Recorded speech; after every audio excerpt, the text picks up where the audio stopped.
At 2:17 a.m. on November 9, 1944, Private First Class William J. Harker gripped his M1905 bayonet as German voices echoed through the darkness 40 yards away. The 24-year-old Harker had been in combat exactly 11 days. 0 confirmed kills. His company had lost 23 men in the past 72 hours, fighting through the Hurtgen forest. But this morning, something different. Harker's positioner, partially collapsed German bunker on hill. 230 to held the flank for 187 men from 2nd Battalion, 22nd Infantry Regiment. If Hill 232 fell, German forces could enfilade the entire American line. Captain Edward Morris had inspected Harker's position 6 hours earlier. Saw the bayonet fixed to Harker's garand. Morris said, "That pig sticker is useless. Modern war is rifles and artillery. You'll never get close enough to use it." Harker had 47 rounds of .30-06 ammunition, 1 fragmentation grenade, and a 16-inch blade that his commanding officer called obsolete. German assault troops were moving through the forest. Harker counted voices. At least 40 men, standard doctrine. Withdraw when outnumbered, more than 3 to 1. He had 40 to 1 odds and no radio contact with battalion. Past 48 hours, German counterattacks had overrun 6 American positions in this sector. 31 Americans killed, 14 captured. Harker's bunker was next. William Harker came from Terre Haute, Indiana. Worked at a meatpacking plant before the draft. His father taught him to hunt with a knife. Said shooting was easy, but getting close to an animal required skill. Harker enlisted January 1944. Completed basic training at Camp Croft, South Carolina. Scored 197 out of 200 on rifle qualification. Expert marksman, but hand-to-hand combat training was different. Instructors taught bayonet fighting for 6 hours total. Most time went to rifles, squad tactics, map reading. Training sergeant said bayonets were ceremonial. Wars are won with firepower, not blades. Harker arrived in France October 28, 1944. 2nd Battalion was already depleted. Replacements filled gaps left by casualties from fighting near Aachen. Harker was assigned to Baker Company, 2nd Platoon.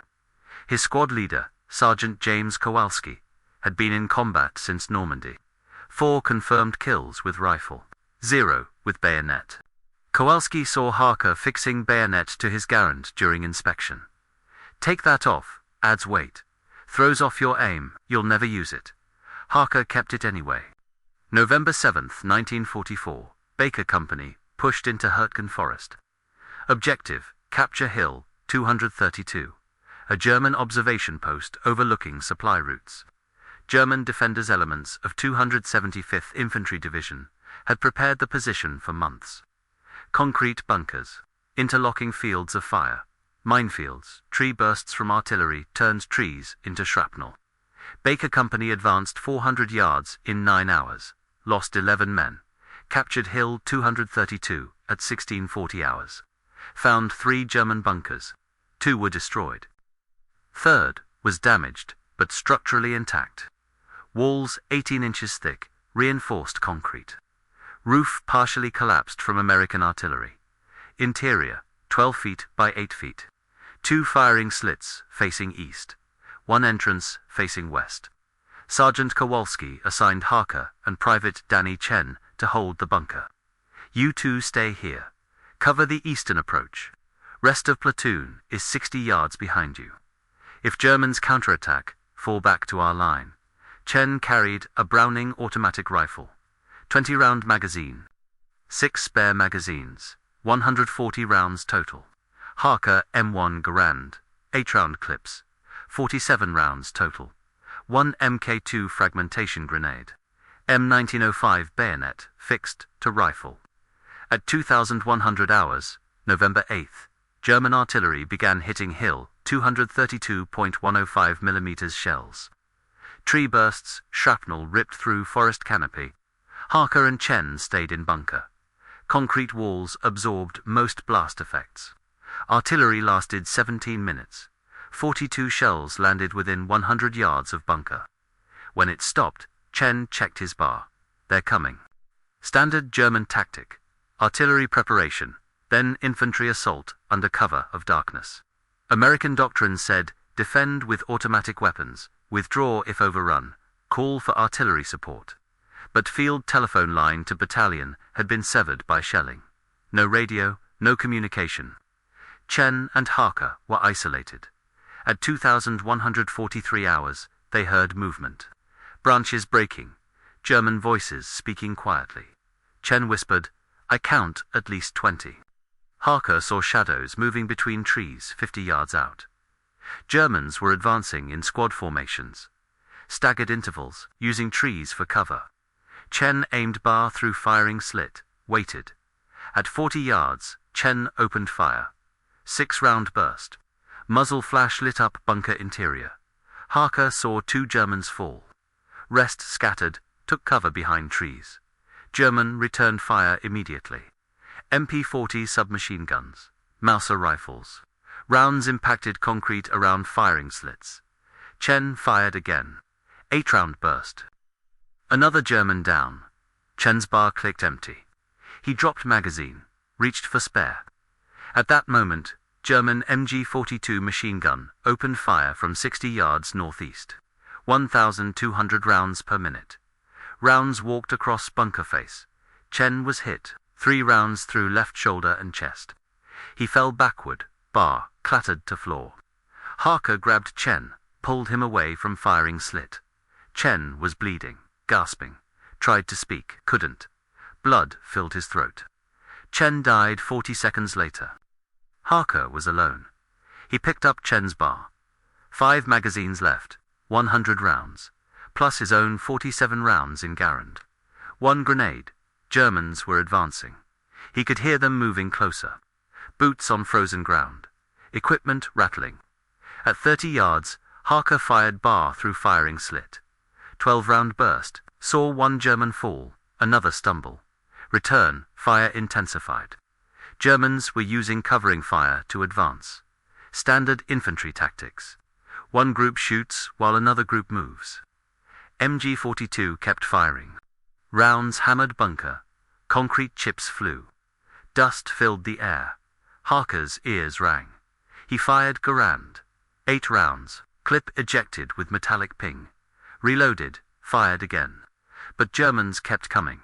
At 20 yards, Harker threw his fragmentation grenade. It detonated 15 yards from bunker entrance. Heard Germans screaming, then silence, then more movement. They were regrouping. Harker counted his ammunition. Bar, 88 rounds left in 5 magazines. Garand, 31 rounds in 4 clips. No more grenades. No support, no reinforcements. At 2,206 hours, Germans tried a different approach. They stopped advancing quickly. Harker heard movement circling to his left and right. They were flanking the bunker.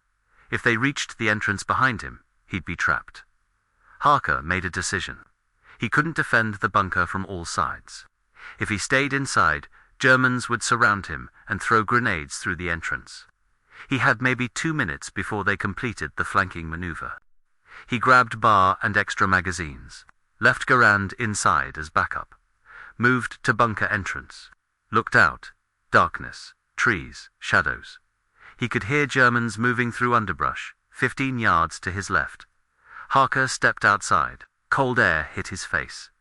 Temperature was 34 degrees Fahrenheit. Ground was frozen. His breath misted. He moved left toward the sound. Crouched low, bar, ready. At 12 yards, he saw them. 3 German soldiers moving between trees.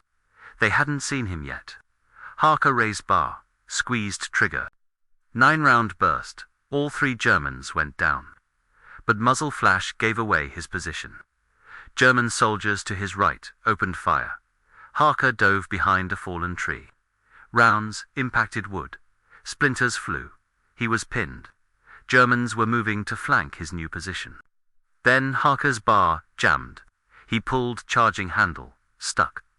The weapon had been Chun's, already fired 60 rounds today, covered in mud and blood. Harker tried to clear it, couldn't. German voices getting closer.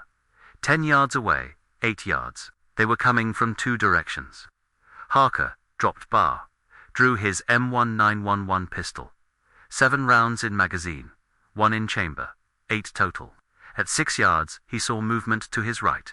Raised pistol, fired twice. German soldier fell, but slide locked back. Magazine empty. Harker had no spare magazines for pistol. He was out of bullets. Germans were 5 yards away now. He could hear them breathing, see their shapes moving through trees. Harker reached for his bayonet. It was still fixed to his garand, which he'd left inside the bunker. All he had was his M1905 bayonet scabbard on his belt. He drew the 16-inch blade. Steel scraped against leather. Captain Morris's words echoed, "That pig sticker is useless." At 2,214 hours, first German soldier came around the fallen tree. Saw Harker, raised his MP-40 submachine gun. Harker was faster.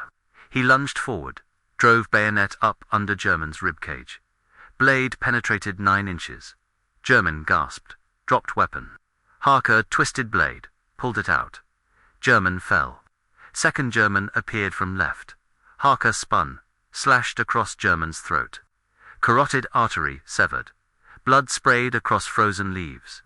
Third German fired his Mauser. Missed. Harker closed distance in 3 steps. Bayonet thrust into German's abdomen. German screamed.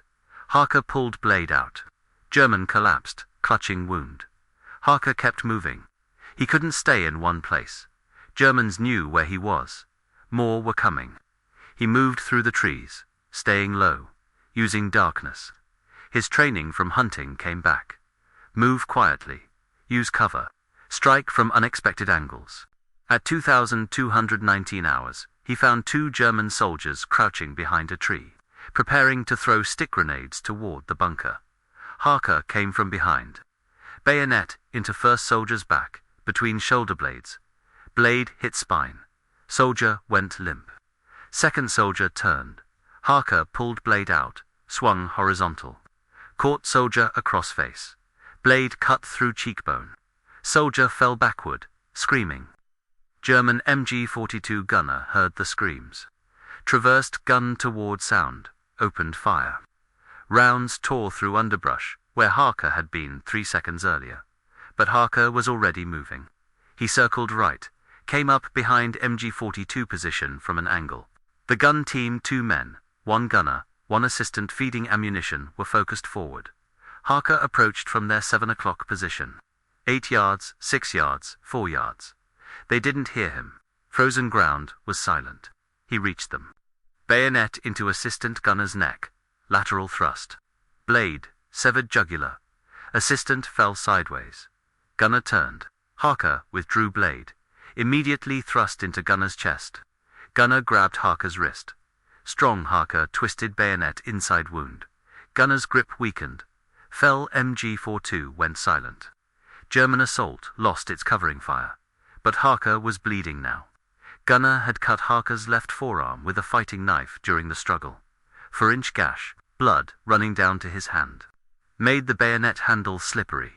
At 2,227 hours, Harker heard German officer shouting commands, rallying remaining troops. Harker couldn't understand German, but recognized the tone. Authority. Organization. If Germans regrouped, they'd overwhelm him with coordinated fire. He moved toward the voice. Found German officer 20 yards northeast of bunker, standing behind a thick oak tree. Map in hand, flashlight with red lens. 3 soldiers with him. Harker approached from darkness, silent.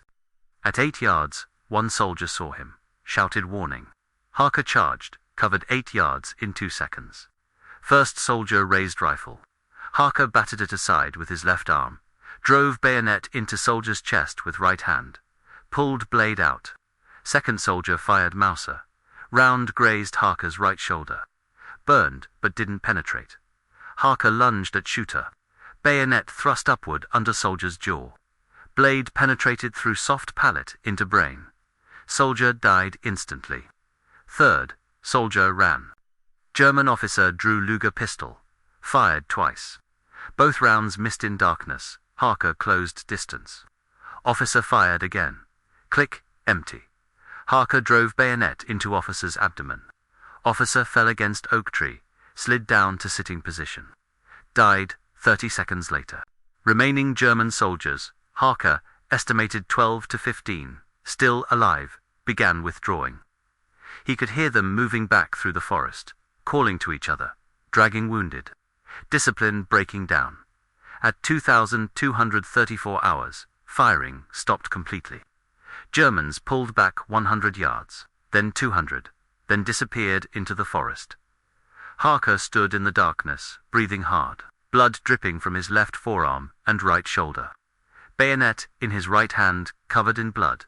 The blade had bent slightly from repeated impact with bone. He walked back to bunker. Interior was dark. Chen's body lay where he'd fallen. Harker sat down, back against concrete wall, waited, listening. At 2 to 7 hours, he heard American voices. Sergeant Kowalski and 4 men from 2nd Platoon had advanced from main line to check the bunker. Thought Harker and Chen were dead. Found Harker sitting in darkness, covered in blood, bayonet in hand. Kowalski, what happened? Harker, Germans attacked.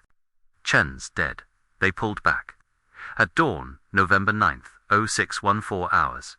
Captain Morris arrived at Hill 232 with 1st Platoon. Found 19 dead German soldiers in a 40-yard radius around the bunker. Medic examined bodies. 19 killed by bayonet wounds. Stab wounds to chest, abdomen, neck, back. Slash wounds to throat, face. No bullet wounds except the 6 Germans killed by Chun's initial bar fire and Harker's pistol shots. Morris examined Harker's bayonet. Blade was bent 11 degrees. Edge was nicked in 8 places. Blood and tissue still on steel. Maurice asked Harker what happened. Harker explained, ran out of ammunition, used bayonet. Maurice didn't believe him initially. 1 man with a bayonet killed 19 Germans. Sergeant Kowalski confirmed, found him alone in the bunker. Chen was dead. All those bodies outside were fresh. Killed within past 3 hours. Maurice walked the perimeter. Counted bodies again. Examined wounds. Talked to intelligence officer.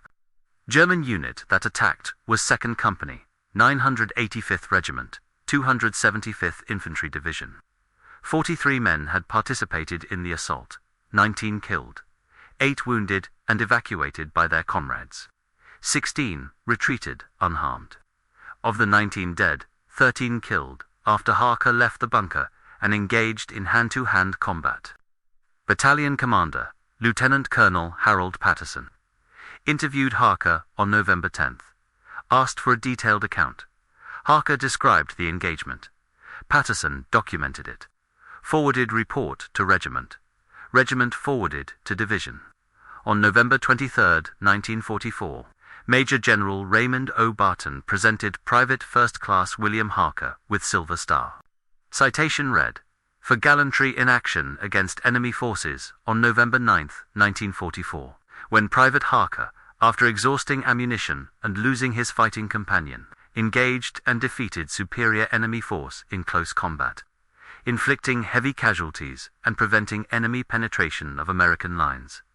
Silver Star, not Distinguished, Service Cross, not Medal of Honor. Silver Star was 3rd highest decoration. Standard award for exceptional gallantry. Harker never understood why the higher medals weren't awarded. Patterson explained later. We couldn't verify exact number of kills. German bodies were removed before full documentation. And frankly, some officers didn't believe 1 man could do what you did. The bayonet M1905 pattern, 16-inch blade, bent and damaged, was sent to Ordnance Depot. Standard procedure, damaged weapons returned to supply. Harker never saw it again. Word of Harker's fight spread through 2nd Battalion. Soldiers who'd mocked bayonet training started asking questions. How did he do it? What techniques? Harker tried to explain. Wasn't techniques from basic training. That stuff doesn't work in real combat. I hunted deer with my father. You don't charge a deer, you get close. Wait for the right moment. Strike vital areas. Same principle. Some soldiers started fixing bayonets to their rifles again. Training NCOs noticed the change. In December 1944, 22nd Infantry Regiment added for additional hours of bayonet training to replacement soldier orientation. Not because command ordered it, because soldiers requested it. Captain Morris, who'd called Harker's bayonet useless, personally attended one training session. Watched replacements practicing bayonet drills. Afterward, spoke with Harker privately. I was wrong. I've been wrong about a lot of things in this war. Maurice recommended Harker for promotion to corporal. Approved. German 275th Infantry Division conducted internal investigation after the failed assault on Hill 232. Oberst Friedrich Müller, commanding 985th Regiment, reviewed after-action reports from surviving soldiers of 2nd Company. Reports described: American soldier attacked with knife, fought in darkness, moved like hunter, killed Lieutenant Schneider and 6 men in close combat before position was abandoned. Müller found the reports difficult to believe. He'd fought on Eastern Front against Soviet forces. Seen brutal, close combat, but one American soldier killing 19 Germans with a bayonet seemed impossible. He ordered examination of recovered bodies.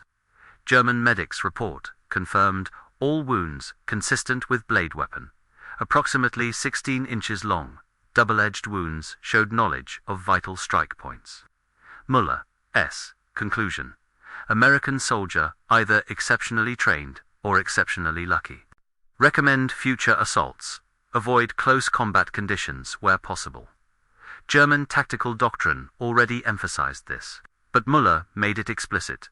Use artillery, use machine guns, avoid bayonet range. Psychological impact. Soldiers of 2nd Company who survived refused to participate in night assaults for following 3 weeks. Unit cohesion deteriorated. 2nd Company was pulled from line December 2nd, merged with depleted 3rd Company. Harker continued fighting through Hurtgen Forest until November 28, 1944. Then 2nd Battalion was withdrawn, sent to rest area in Belgium. On December 16th, Germans launched Ardennes offensive. 2nd Battalion rushed back to combat. Harker fought through Battle of the Bulge. January 1945, he contracted trench foot, evacuated to field hospital. Feet too damaged for infantry duty. Transferred to supply company. He spent the rest of the war loading trucks, managing logistics.